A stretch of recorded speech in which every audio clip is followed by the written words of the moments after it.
우리는 계속해서 히브리서를 통해서 예수님께서 얼마나 탁월하신가 하는 이 내용을 살펴보고 있습니다. 특히 9장의 경우에는 크게 두 가지를 대비해서 우리가 살펴봤죠.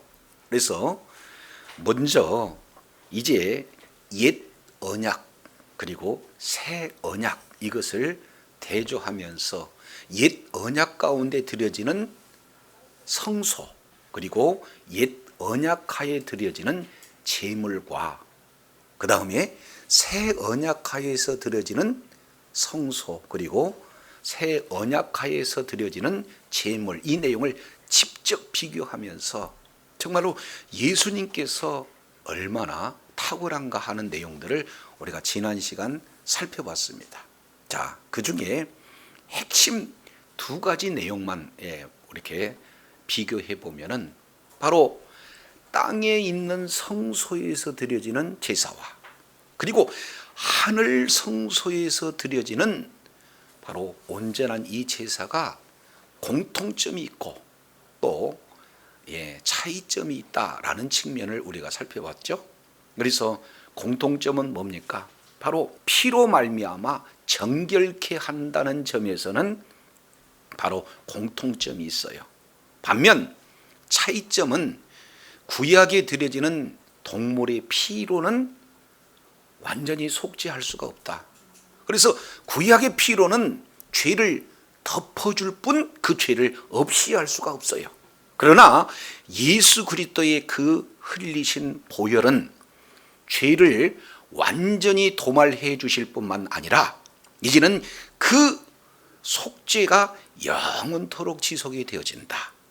이어서 바로 구약의 이 속죄하는 그 내용은 매번 반복해서 드려져야 되지만 예수 그리스도께서는 단번에 이제 속죄로 말미암아 영원한 속죄를 이루셨어요. 이런 바로 속죄 사역 이후에 이제는 하늘 성소에 들어가셔서 오늘 또 하나님 보좌 우편에서 우리를 위해서 새 언약의 중보자로서 하나님 나라의 기업을 저와 여러분이 상속받을 그때까지 우리 주님의 바로 중보 사역은 계속 이루어지게 된 줄로 믿습니다. 자, 이 내용을 종합해서 오늘 히브리서 9장 23절부터 28절까지 전체 내용을 통해서 왜 예수 그리스도의 속죄 사역이 탁월하신가 하는 내용을 네 가지 특징을 살펴보면서 은혜를 나누고자 합니다. 자, 첫 번째 9장 23절 그러므로 하늘에 있는 것들의 모형은 이런 것들로서 정결하게 할 필요가 있었으나 하늘에 있는 그것들은 이것들보다 더 좋은 제물로 할지니라. 첫 번째 제물 문제예요. 구약의 황소나 구약의 염소에 필요하지 아니하고 하나님이신 예수님의 피를 흘리심으로 말미암아 드려지는 속죄 사역이기 때문에 이제 구약의 속죄 사역하고 비교할 수가 없는 사역이다라는 내용들을 보게 됩니다. 자, 9장 12절 내용을 보면은 염소와 송아지 피로 아니하고 오직 자기 피로 뭐예요? 영원한 속죄를 이루면서 어디로 갔어요? 단번에 성소에 들어가겠느냐. 여기서 보니까 염소의 피와 송아지 피 그리고 자기 피를 대조해서 지금 말씀을 하고 있어요. 우리가 잘 알겠지만 이 땅에 있는 성소에서 대제사장들은 먼저 자기 자신이 죄인이기 때문에 이제는 성소에 들어갈 때 어떻게 되는 거예요? 먼저 자기 죄를 속하기 위해서 황소의 피를 흘리는 겁니다. 그리고 동시에 이스라엘 백성 전체의 속죄죄를 위해서 바로 염소의 피를 흘리는 그런 어떤 내용이에요. 그러나 이 내용은 13절의 그 결과가 어떻게 되는 거예요? 육체를 정결하게 하는 수준에 머물렀어요. 반면 9장 14절 내용을 봤더니 흠없는 자기 예수 그리스도의 피를 어떻게 해요? 너희의 양심에서 깨끗 없대야 한다 이렇게 말씀하고 있어요. 이제 육체의 죄뿐만 아니라 양심에 있는 그 죄악까지 보이는 것뿐만 아니라 보지 않는 모든 영역에서 속죄 사역이 완전하게 이루어졌다 하는 이 내용을 볼 수가 있습니다. 그래서 12절에 자기 피, 14절에 그리스도의 피, 그리고 20절 내용을 보니까 언약의 피, 그 피에 대한 내용이 그 효과가 어떻게 돼요?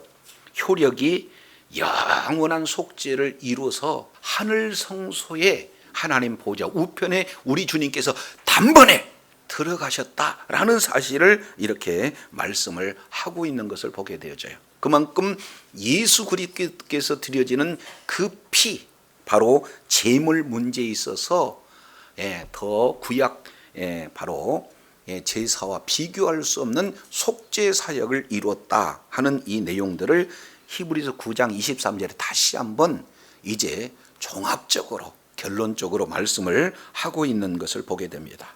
자, 두 번째예요.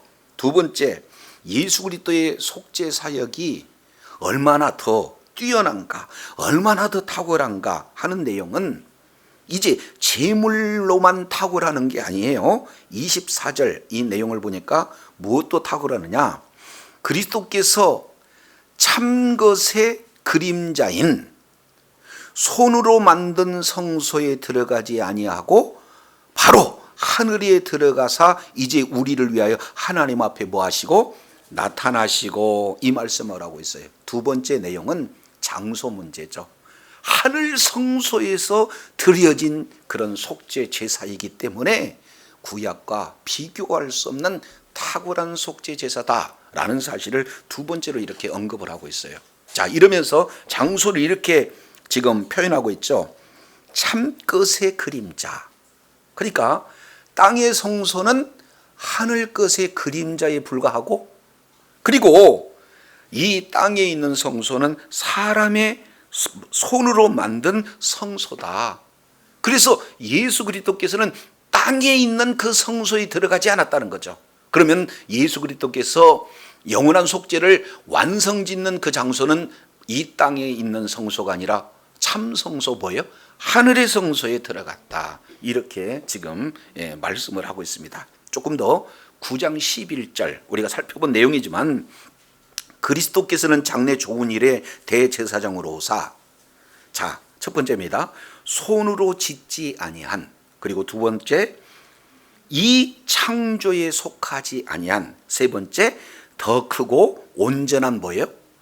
장막으로 말미암아 이렇게 말씀을 하고 있어요. 여기서 더 크고 온전한 장막, 바로 이 내용이 하늘 성소를 말씀을 하고 있어요. 그래서 우리 주님께서 속죄 사역을 완성하는 곳은 이 지상 성소에 있는 지성소가 아니라 하늘 성소에 있는 지성소에 들어가서 이루어놓으신 속죄 사역이기 때문에 비교할 수 없는 속죄 사역인 줄로 깨달으시길 바랍니다. 이게 우리 주님께서 이루어놓으시는 속죄 사역이에요. 그래서 재물면에서 그리고 또한 장소면에서 비교할 수 없다 하는 그 내용들을 보게 됩니다.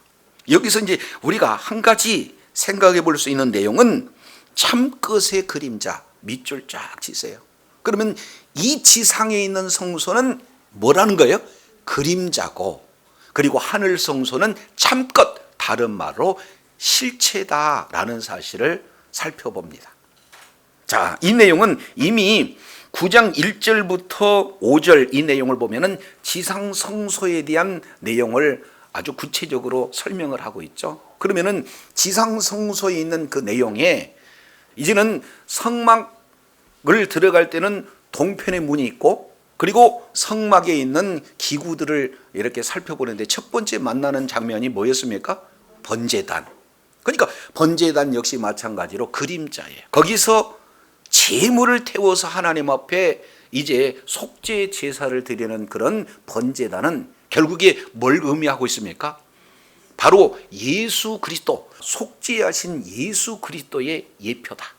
자, 두 번째, 이제는 번제단에서 제사를 드리고 난 이후에 성소에 들어가기 앞서 성소와 번제단 사이에 물두멍이 있죠. 이 물두멍은 이러한 제사를 드리면서 더러워지는 손과 발을 이렇게 깨끗이 씻는 그런 역할을, 그런 기능을 우리가 살펴봤습니다. 근데 그것도 역시 마찬가지로 누구를 말하고 있어요? 예수 그리스도를 말씀을 하고 있습니다. 그 물두멍은 바로 이미 구원받는 자가 주의 사명을 감당할 때 우리가 날마다 짓는 그런 모든 죄를 정결케 하시는 바로 예수 그리스도를 말씀한다 하는 내용들을 우리가 살펴봤어요. 그래서 속죄하신 예수 그리스도, 정결케 하신 예수 그리스도, 이 내용을 신학적인 측면에서 우리가 살펴봤을 때 원죄도, 그리고 늘 죄 사함을 받는 우리가 날마다 예수 그리스도를 닮아가기까지 이제 성화의 그런 어떤 삶도 예수 그리스도를 믿는 믿음으로 요 모든 문제들이 다 가능하다 하는 내용들을 살펴봤습니다. 자, 이어서 이제는 성소 안에 세 가지 기구를 살펴봤죠. 그래서 이제는 들어가자마자 왼편 내용에 금 등대가 있었죠. 그 등대는 뭘 의미했습니까? 바로 생명의 빛 되신 예수님이다. 세상의 빛이 되신 예수님이다 라는 사실을 우리가 살펴봤고, 그 금등대 맞은편의 떡상, 이 내용은 진리의 말씀, 바로 생명의 말씀이 되신 예수 그리스도, 바로 그 떡은 예수 그리스도의 그 생명의 떡이 되신 예수 그리스도를 예표하고 있는 내용이죠. 그리고 그 떡상과 금등대 그 중간 사이 지성소 바로 앞부분에 바로 분향단, 이 내용은 우리의 기도를 들어주시는, 바로 우리의 기도를 중보해 주시는 예수 그리스도의 그런 어떤 중보 사역, 이 내용을 분향단 내용을 통해서 살펴봤어요. 그러니까 성막 기구 하나하나가 다 누구를 예표하고 있어요? 예수 그리스도를 예표하고 있습니다. 자, 이제 지성소에 들어갑니다. 지성소에 들어가고 보면은 거기에 법궤가 놓여 있는데, 법궤 뚜껑을 일명 뭐라고 표현해요? 속죄소 내지는 시은좌, 이렇게 말씀을 나눴어요. 그래서 우리들의 모든 죄를 영원토록 도말하시는 그 내용은 이제는 예수 그리스도의 피가 속죄소에 발라짐으로 말미암아 우리들의 모든 죄를 사하시는 예수 그리스도의 그 속죄 사역이 바로 이루어진 거예요. 그 자체가 우리들에게는 뭐가 됩니까? 한없는 은혜다, 그 말이죠.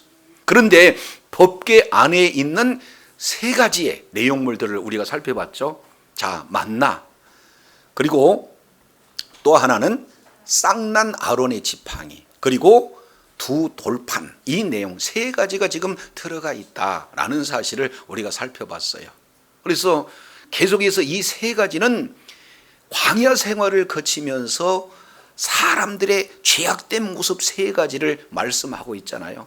끊임없이 이 주님께서 베풀어 주신 그 은혜를 탐욕으로, 그리고 주님께서 부여하신 그 직분을 반역함으로, 그리고 그 계명을 주실 때 우상 숭배함으로 아주 전적인 바로 인간들의 죄악상을 고발하고 있는 세 가지 이 내용을 예수 그리스도께서 이제는 그 만나를 통해서 영원한 생명의 양식이 바로 예수 그리스도다라는 사실을 보여주고, 이제 예수 그리스도께서 구원하시는 일에 유일한, 하나님께서 유일한 길이 되신 것을 바로 아론의 쌍난 지팡이를 통해서 보여주시며, 그리고 우리의 영원한 진리가 되신, 우리의 영원한 말씀이 되시는 예수 그리스도의 그 모습을 돌판을 통해서 살펴볼 수 있다, 그 말이죠. 그래서 이 성막 안에 있는 7개 전체 내용이 사실은 누구를 예표하고 있는 거고?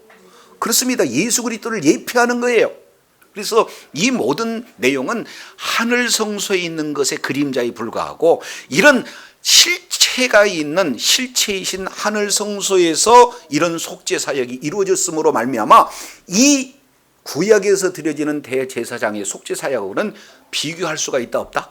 없다라는 사실을 이어서 말씀하고 있어요. 그러니 우리가 예수 그리스도를 믿는 믿음을 가지고 죄사함을 받았다는 이 내용이 얼마나 탁월한지, 이 내용을 그대로 보여주고 있다, 그 말이죠. 자, 그래서 24절 하반절에 이제 누구를 위해서 하나님 앞에 나타나신 거예요?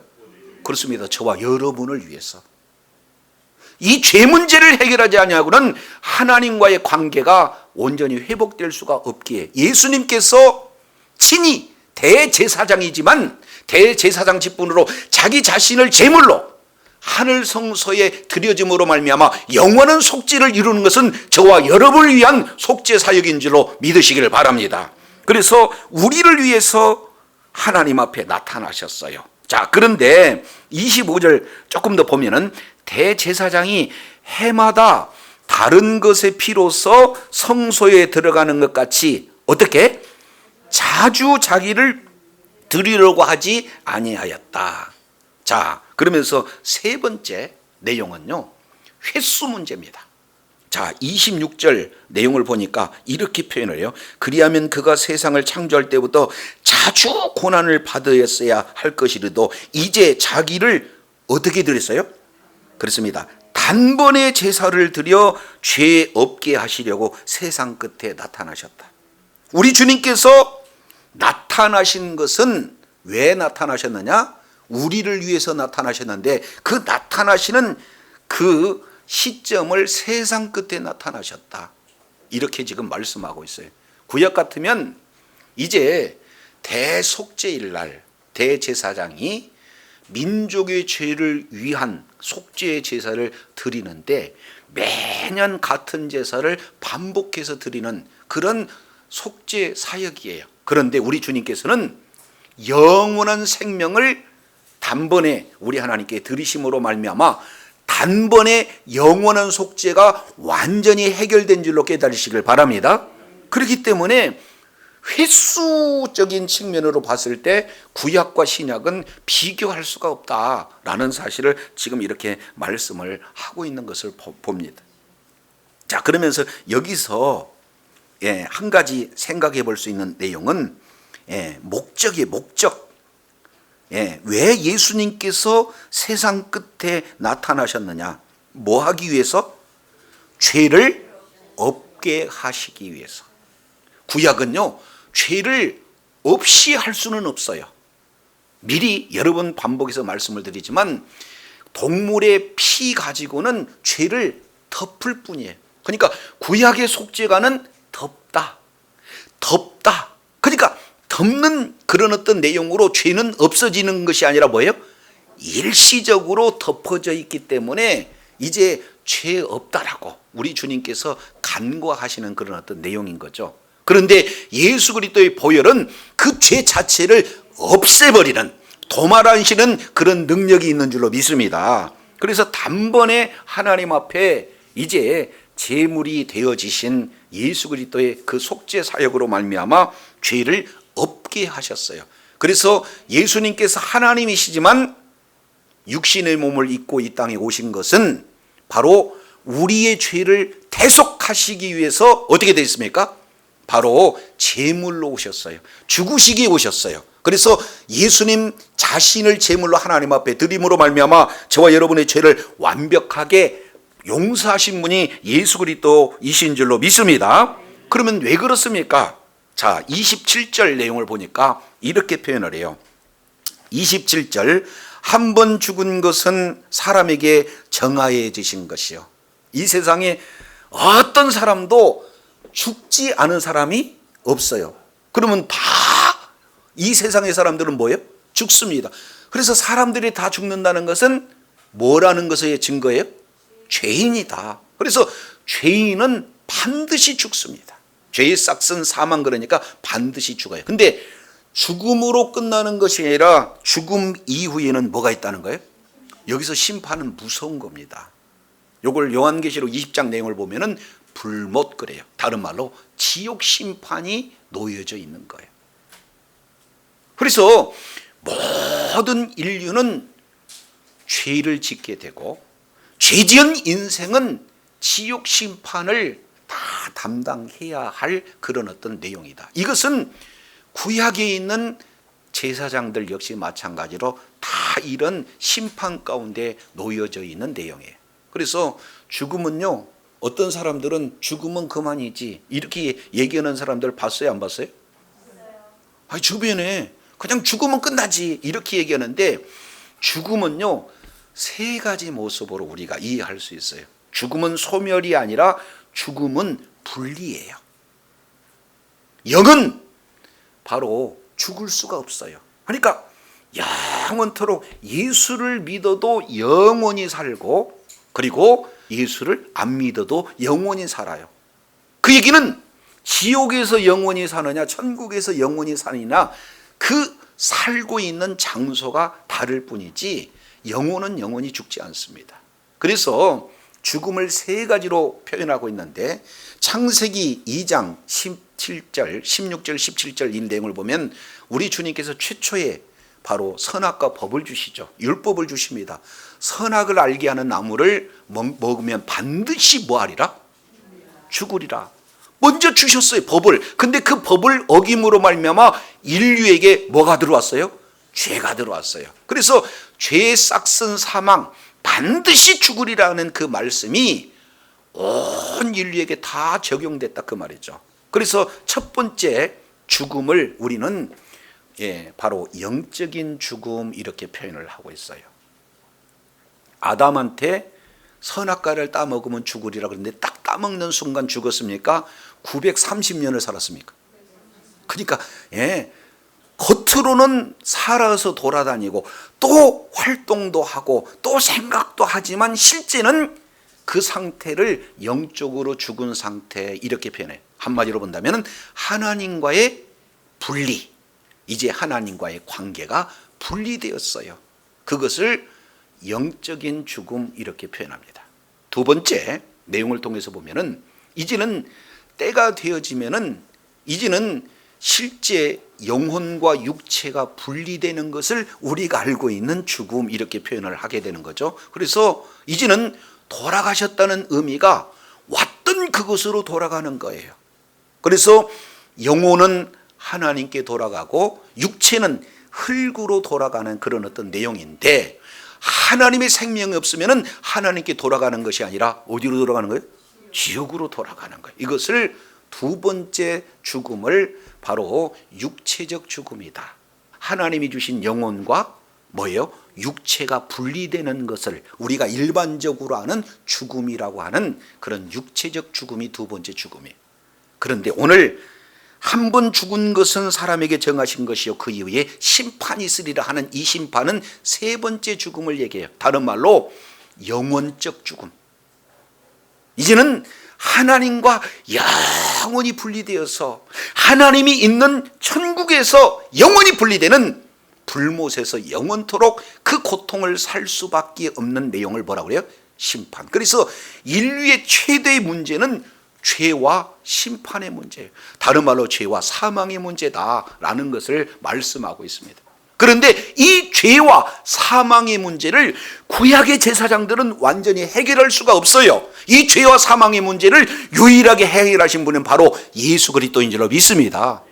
그렇기 때문에 지금 우리 주님께서 하나님이시만 육신을 입고 이 땅에 오셔서 자기 자신을 제물로 드리는 유일한 목적은 왜 그래요? 우리의 죄를 이제 사해 주시기 위한 대속 제물로 죽으신 분이 바로 예수 그리스도이기에, 예수 그리스도를 믿는 믿음을 가진 자에게는 죄 사함뿐만 아니라 죄에 따른 사망으로부터 이제 구원받게 되는 줄로 깨닫기를 바랍니다. 이것이 바로 구약의 제사법을 통해서 보여주시는 내용이다. 반복해서 제물의 문제, 또 하나는 장소의 문제, 그리고 횟수의 문제, 단 한 번으로 완벽하게 하는 이 내용은 구약의 일시적인 그리고 부분적인 불완전한 제사가 아니라 단번에 드렸다는 것은 이제는 온전한 영원한 그런 속죄가 이루어지는 완전한 제사다라는 것을 단적으로 횟수를 통해서 지금 말씀을 하고 있어요. 그래서 예수 그리스도께서 속죄 사역이 이루어지는 이런 내용은 바로 죄 문제와 심판의 문제를 완전히 해결해 주신 분이 바로 주님이신 줄로 믿습니다. 네 번째는 굉장히 중요해요. 자, 여기에서 보니까 24절 우리를 위하여 하나님 앞에 나타나시고, 그리고 26절 하반절에 세상 끝에 나타나시고, 그리고 28절 하반절 보니까 두 번째 나타나시고, 그러니까 예수 그리스도의 나타나심은 두 가지 모습으로 보여져요. 하나는 세상 끝에 나타나시고, 그리고 또 왜요? 두 번째 나타나셔요. 자, 이제 28절 보시겠습니다. 이와 같이 결론적인 거예요. 이와 같이 그리스도도 많은 사람의 죄를 담당하시려고 단번에 들이신 바가 되었다. 그래서 구원에 이르게 하기 위하여 죄와 상관이 없는 자기를 바라는 자들에게 뭐 했어요? 두 번째 나타나셨다. 지금 이렇게 말씀하고 있어요. 그러니까 우리 주님께서 나타나신 것은 한 번만 나타나신 것이 아니라 두 번에 걸쳐서 나타나신데, 첫 번째 나타나시는 사건을 우리는 초림주 예수님. 그런데 초림의 예수님은 왜 오셨느냐? 우리의 죄 사함을 위해서 대속제물로 오신 분이 바로 예수 그리스도인 줄로 깨닫기를 바랍니다. 근데 초림으로만 하는 게 아니라 네 번째 우리에게 주어지는 그 탁월한 내용은 두 번째 나타나신다는 점에서 탁월하다는 거예요. 두 번째 나타나신다라고 하는 이 내용은 구원의 완성이 선포되어지는 거다, 그 말이죠. 이미도 우리들의 영원한 속죄를 이루신, 십자가에서 완전한 속죄를 이루셨는데 두 번째 나타나신 것은 뭐예요? 이제 구원이 완전하게 됐다는 사실이 저와 여러분에게 뭐 하는 거예요? 적용되어진 것이다. 그래서 우리는 초림과 그리고 뭐예요? 재림 사이에서 지금 우리가 신앙생활을 하고 있는 거예요. 초림에 대한 이 내용은 이미 구원을 완성을 해 놓으셨어요. 그러나 아직 완성이 이루어지지는 않았어요.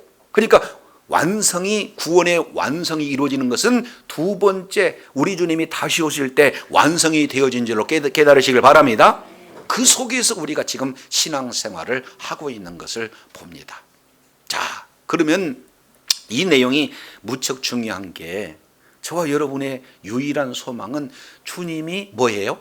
다시 오시는 것을 소망한다. 자, 28절 하반절 보세요.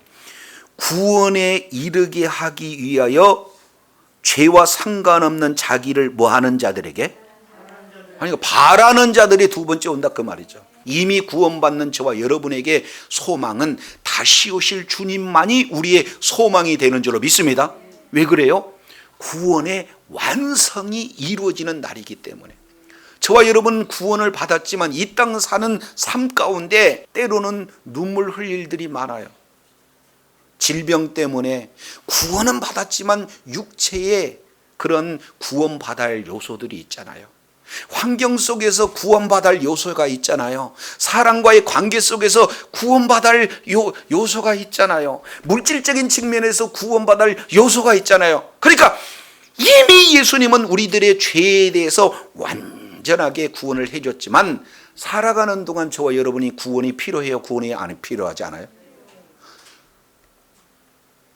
지옥 가지 않을 구원은 이루어졌지만 삶의 모든 상황 속에서 구원이 필요한 존재들이다, 그 말이죠. 그런데 우리 주님이 다시 오실 그때는 완전한 구원이기 때문에 더 이상 애통할 일이 없습니다. 눈물을 흘려야 할 이유가 없습니다. 고난받을 이유가 없습니다. 완전한 구원은 주님이 다시 오실 때 이루어지니까 어떻게 돼요? 주님을 고대할 수밖에 없어요. 믿습니까? 자, 우리가 히브리서 전체 내용을 통해서 중요한 부분이 뭐냐? 이 히브리서를 누구에게 기록했냐, 그 말이죠. 첫 번째 1차 독자는 1세기에 로마 황제 하에서 고난받는 성도들을 위해서 지금 기록해 놨습니다.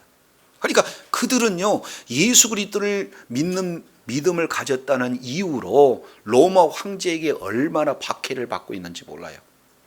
때로는 채찍에 맞기도 하고요.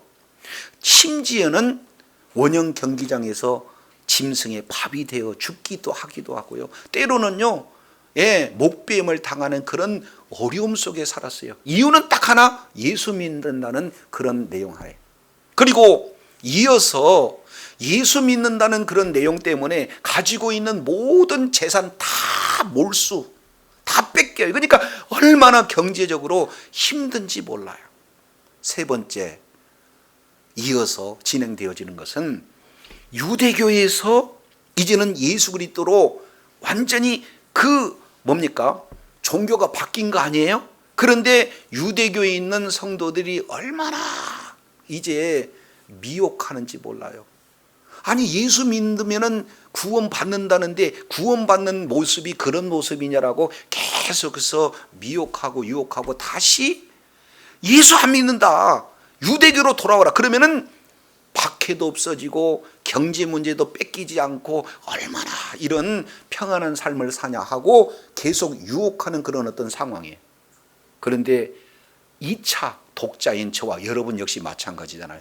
예수 믿으니까 질병 안 걸립니까? 예수 믿으니까 뭐 다른 사람보다 더 훨씬 더 잘 삽니까? 사실은 그렇지도 않잖아요. 예수 믿는 믿음으로 이렇게 살다가 보니까 때로는요 다른 사람에 보여서 더 모질지 못하니까 물질적으로나 인격적으로나 여러 가지 손해볼 상황들이 얼마나 많은지 몰라요. 그랬을 때 완전한 구원이 이루어지는 바로 예수 그리스도께서 이 땅에 오시는 그 내용이 바로 저와 여러분에게 소망이 되어진 줄로 믿습니다. 자, 정리하면은 예수님께서 속죄 사역을 이루시는 그 속죄 사역이 얼마나 탁월한가 하는 내용을 봤더니 바로 제물에 있어서 구약의 황소나 구약의 염소에 필요하지 않고 영원한 생명이신 예수님 자신이 제물이 되어서 하나님 앞에 영원한 속죄를 이루니 제물로서 비교할 수 없는 탁월한 속죄 사역이 이루어졌다. 두 번째, 이 지상에 있는 것은 그림자에 불과한데 하나님 나라의 성소, 이 내용은 사람의 손으로 짓지 아니하고 이 세상에 속하지 않는 더 크고 더 이제 온전한 하늘 성소에 드려지는 그러한 속죄 사역이기 때문에 탁월하다.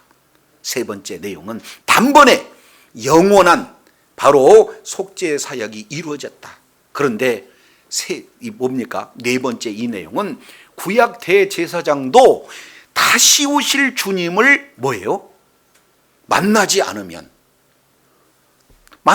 그들 역시 마찬가지로 죄 사함이 없어요. 영원한 심판 가운데 놓일 수밖에 없어요. 그런데 예수 그리스도의 사역이라말로 다시 오실 때 영원한 속죄를 완전히 이루는 구원의 완성이 바로 주님이 다시 오실 때 이루어지게 되는 줄로 믿습니다. 그래서 초대교회 성도들과 같이 어려운 환경 속에서 내가 구원을 주신 그 구원의 확신과 더불어서 예수님을 닮아가는 그런 삶, 그리고 한 영혼이라도 주님의 품으로 이끌 수 있는 그런 사명의 길을 감당하면서 오늘 저와 여러분이 바로 다시 오실 재림주를 바라보면서 이제 뭡니까? 종말론적 신앙생활을 하는 것이야말로 얼마나 복된 것을 오늘 히브리 기자는 말씀하고 있어요. 저와 여러분 있는 그곳이 천국인 줄로 믿습니다. 그곳에서 주의 사명을 잘 감당할 필요가 있어요. 학생은 학생대로, 성도는 성도대로 생업터전 그 위에서 다시 오실 주님을 소망하면서 내 신앙 지키고, 그리고 한 영혼이라도 주님의 품으로 이끌 뿐만 아니라 계속해서 예수 그리스도를 닮은 신앙생활을 이제 진행하면서 있는 그곳이 이미 이루어지는 하나님 나라 가운데 하나님 나라의 기업을 이루기 위해서 오늘 또 우리 주님은 저와 여러분에게 이제 새 언약의 중보자로 저와 여러분을 도와주실 줄로 믿습니다. 그러나 완전히 이루어지는 그날을 저와 여러분이 소망하는 것이 바로 참된 신앙생활의 면모예요. 주님 오시는 그날까지 있는 그곳에 천국을 누리며 사실 뿐만 아니라 다시 오실 주님을 소망하며 하나님 앞에 참으로 끝까지 의로운 병기로 쓰임받고 주님께 영광 돌리는 주의 사랑하는 자녀들이 다 되기를 원합니다. 기도하겠습니다.